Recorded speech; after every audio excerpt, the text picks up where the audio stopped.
Автоэйм баштык кылгандарга 15 000 сом айып салынат. Кайталап жасагандар 6 айга айдоо укугунан ажыратылат.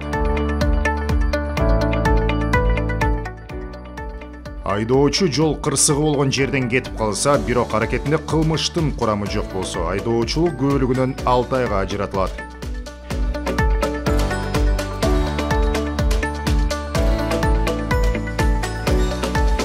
Айдоочу жол чырактын кызыл түсүнө баш ийбей өтүп кетсе 5500 сом айып салынат.